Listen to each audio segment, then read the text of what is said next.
regarding the to the president. I'd like to entertain a motion to recommend the following individuals as a nominee to the president. And the three individuals are Nathaniel George Booker, Dr. Sage Kim, and Dr. Renslow Shearer. Can I have a motion to submit those? Do we need to do them separately for the record? I don't know. No? I don't think. You can choose, but You don't have to. we can submit them as a slate, I think. Did I hear a second? Second. Yes. Okay. Any further discussion on this motion? And Andrea, anything you want to say on this? I'm good, thank you. Okay, thank you.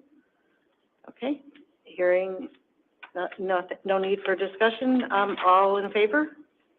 Aye. Aye. Opposed? Ayes have it, and the motion carries. Okay, we've concluded the activity for this session. Any new business that anybody, I do have some new business, but any new business from any of our members? What's the schedule in the fall as the slots? Is that next? That was, you set me up, Peter. Thank you so much. Okay. You're a good wingman there. Yeah, thank you.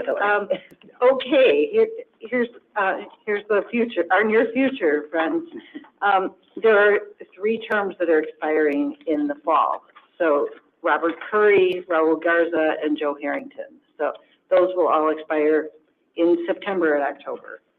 So I anticipate that the president will send a letter.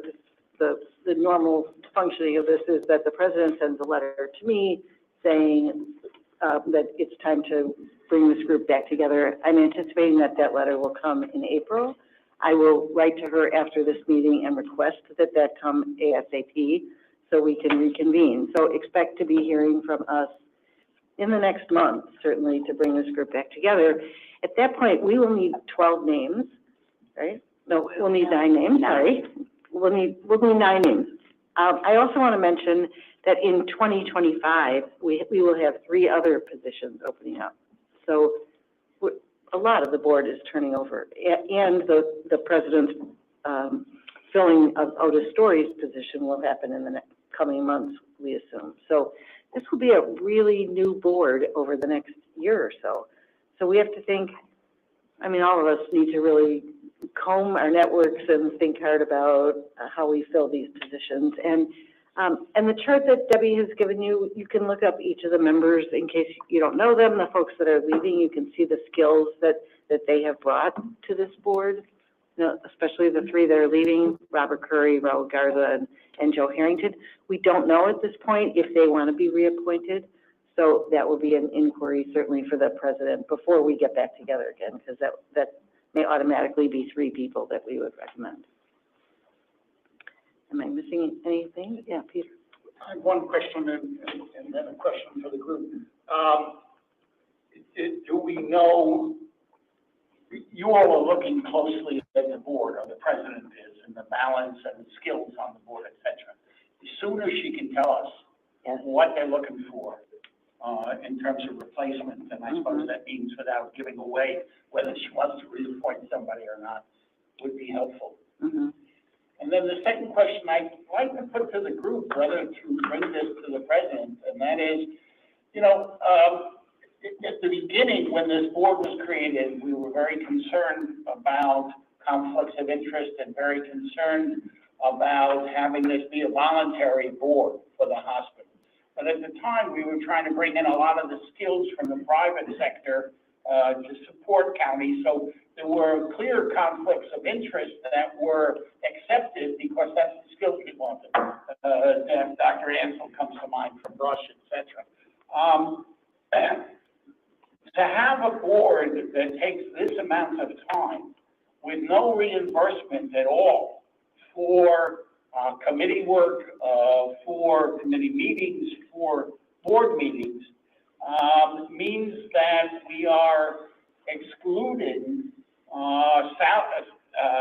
hourly employees, if you will, that might want to serve on this board. They can't take off, 3-4 days a month from their employer in doing it, or can't afford not to have the money. So we're discriminating against people in lower income salary practice that we might well want to have on the board. I think the mayor from Maywood is a good example about how we would, how people rooted in different communities around the county would be very useful to have on the board. So I'm just laying out that I think it may be time to suggest to the president's office that they might think about another revision, because they've already revised it once, another revision about this hospital board. And I'm not talking about making money a lot out of it. I am talking about some kind of reimbursement for people. Other comments, thoughts about that? I know there has been, this is probably not here at the nominating committee, but I know there has been some discussion about some evaluation of how the board, how, there was a major fight to establish this independent board, and then having some opportunity to evaluate the last years of functioning and the change that the president pushed through, how those have impacted the board. And I think that would be tied to the fact of, making some recommendations about where we should move next, with some sort of looking at evaluation of how it's functioned. Because having gone to the meetings, there's less questioning, quite frankly. And the meetings are very short. If they last an hour and a half, that's long. So, there are some issues that have come up that really have not been addressed. So Sue, you're suggesting that Peter's suggestion be a consideration at that evaluation, that's the way it's. I'm just saying that's an idea I think that we should think about as health advocates, looking at how this board has functioned. It's been how many years, like six years or 7? This board? Huh? 2007. Huh? I can't hear you. Almost 20 years. 20 years? Oh my God. 17. Yeah. So, it would be important to have some evaluation. Someone following on both points, and obviously being the new person in the room, there's an extraordinary amount of transformation that has occurred over the last 10 years. That has involved an extraordinary amount of work from the board itself, as well as county and the president.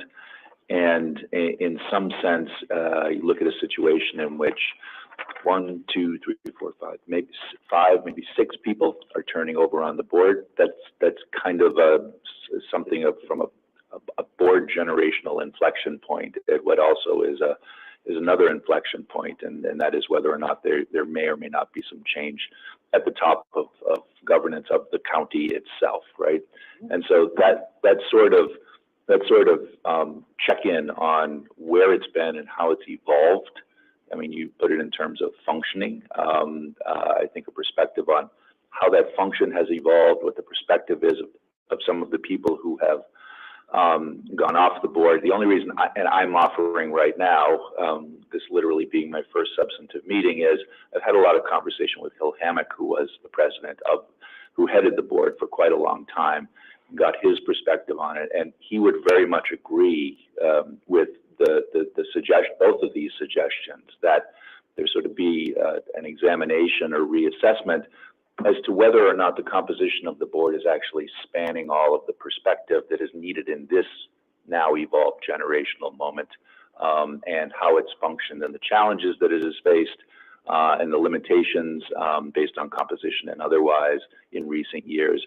That would be a great perspective to have if we're going to be going through the exercise of identifying a lot of new people. And frankly, it would be helpful in recruiting people to do it, to understand a little bit of that broader lens. And so that can be an offline conversation with the president herself while we undertake some form of kind of internal conversation. Yeah, I think it's an interesting idea. Does the board have a governance committee? I'm sorry, could you talk in the mic? Sorry, does the board have a governance committee? No, it does not. Usually, No, it does not. it wouldn't be unusual for the governance committee to take on that kind of self-evaluation. I don't know that they look, you know, back in time so much, so I'm not sure if that's something better done externally or not. I don't know who would do it, but I think it's an interesting idea. Can I just point out what might, and again, it's a question. I'm not sure where things are at with the search for a new CEO for health and hospital system. It's in process? It's in process. Okay, so it's just another, as we think about inflection points, you know, there will be the work of identifying new leadership of the hospital system as well, as these other things are changing. And something, I guess, for us to think about when we think about the composition of the board, given its role. Thanks, Jen. And Andrea, your hand is up. You're on. Thank you. I was thinking about Peter's comment, and it made me realize that by not reimbursing or providing some sort of stipend to encourage hourly workers, we, I think, in turn end up recruiting board members whose employers are okay with them attending meetings during work hours, which in a way may encourage conflicts because, you know, it's employers that for whatever reason, you know, are okay with that, you know, see a value in, you know, and that could be for the right reasons or the wrong reasons. But I know when I look to find candidates, it always seems easier to find somebody whose employer will let them do this during their normal workday, which maybe isn't what we want for all of our board members. Thanks, Andrea. I know we at Health and Medicine we were one of the organizations that pushed for this ordinance back in 2007, and we have been reflecting internally about, and I know I've talked with you, Sue, about this. We've been reflecting about having some kind of a forum where we would invite some former board members of this over the last 15 years to talk about their experiences and what they think could make the board stronger, and do that kind of retrospective. Let's look at what's worked and what hasn't worked, and what kinds of recommendations we might want to make for future ordinances or future changes to. We don't have to do that if we wanted to undertake that as a board. If we wanted to, I don't know that there would. Are we allowed to do this? We're not. Okay. Well, okay. Perhaps a question for the state's attorney. I don't know. Okay. That's a question for the state's attorney. Could this nominating committee undertake that kind of a public discussion?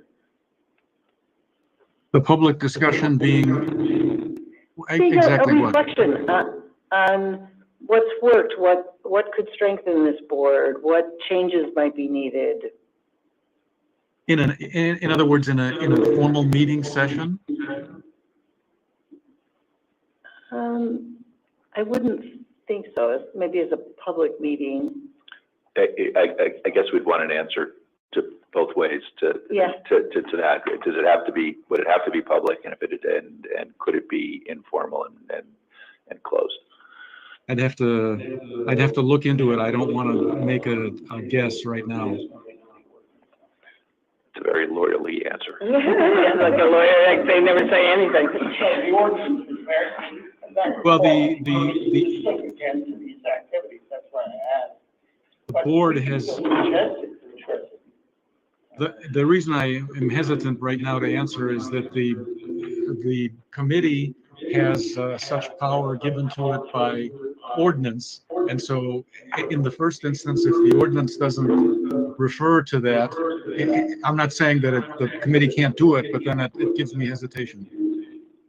And I totally appreciate that, and I'm making a joke. I wasn't suggesting that we wanted an answer right away, but I think the essence of what's on the table is some form of gathering to better inform the wave of decisions that we are going to have to make in the coming months and year.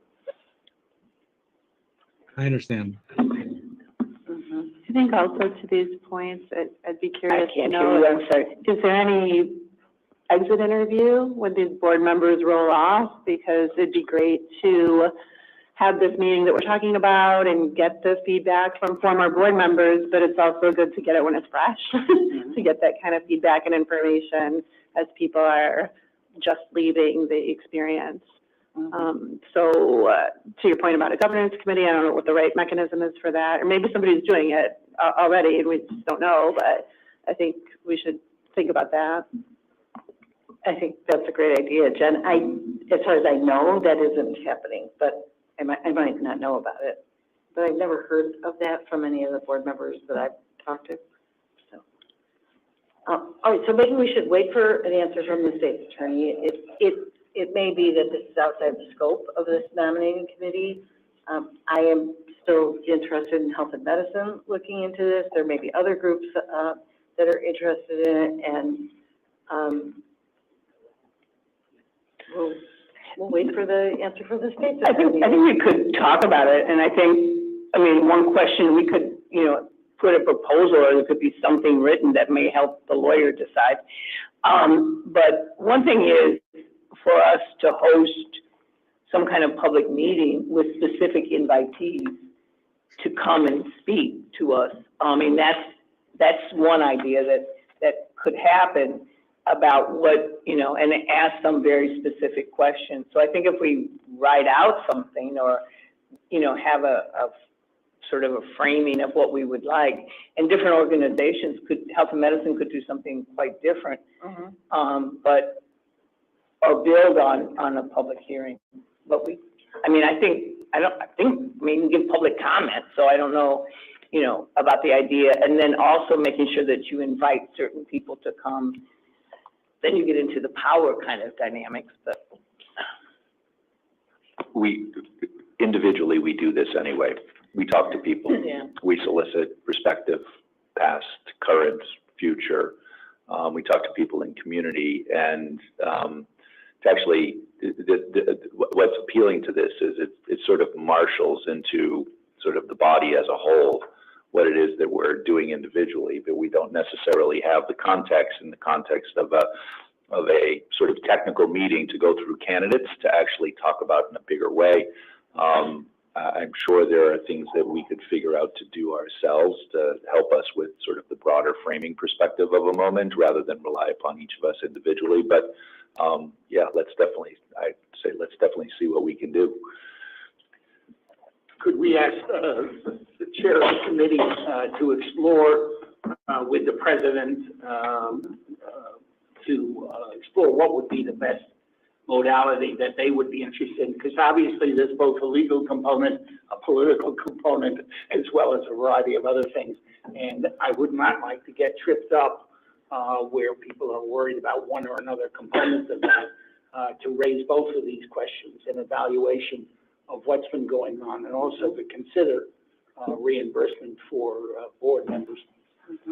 So if you could do that informally and have some discussion of that as to what she would see as appropriate as well, I think that would move us ahead on the content.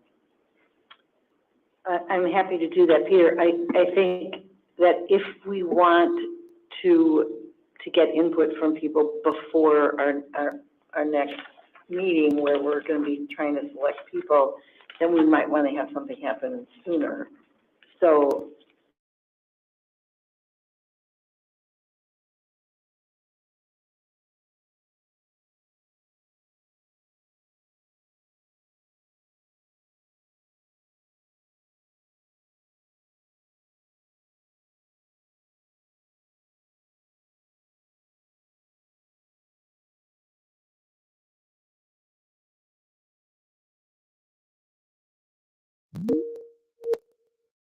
we made it a little bit longer meeting and had some public testimony that we've invited from folks who have been on the board before, people who are watching these meetings, at least got some input at the meeting.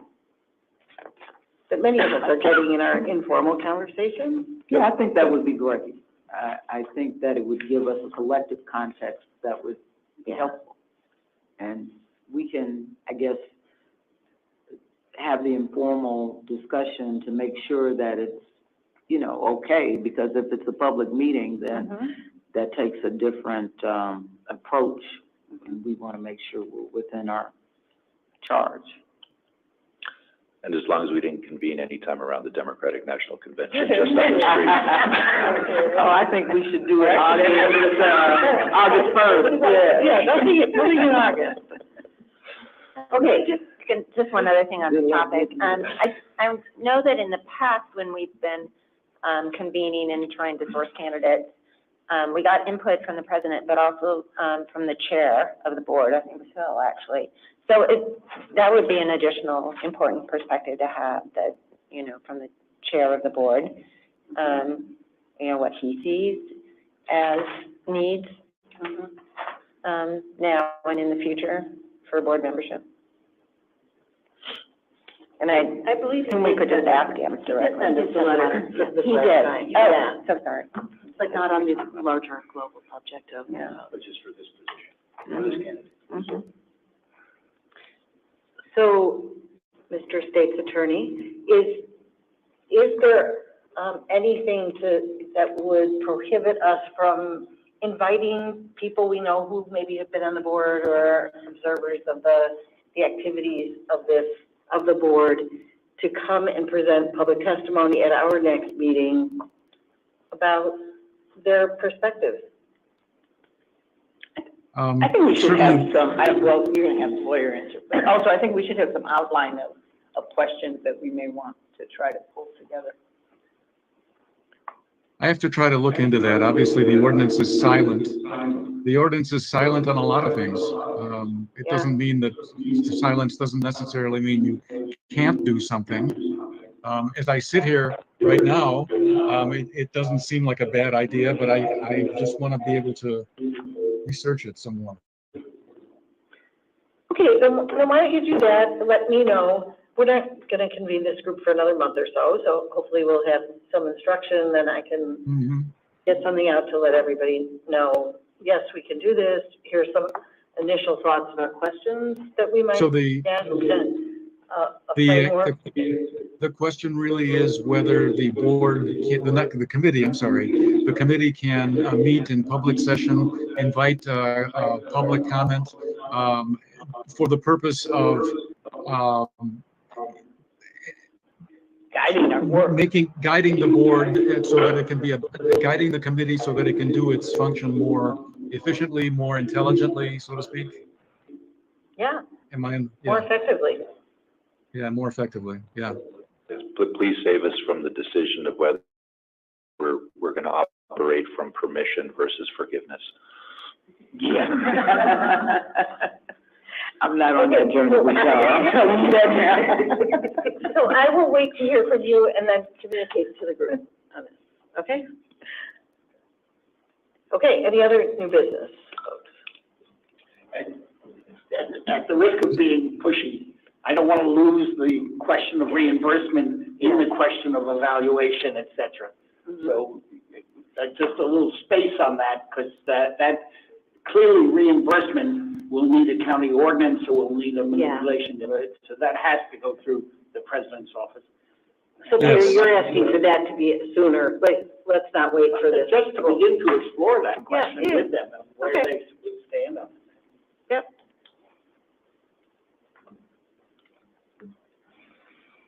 Okay. Start looking into people for the next round. Any other business? I'd like to entertain a motion to adjourn. So move. Okay, so, any further discussion on the motion? Nope. All in favor of the motion to adjourn? Aye. Opposed? We are adjourned. The ayes have it.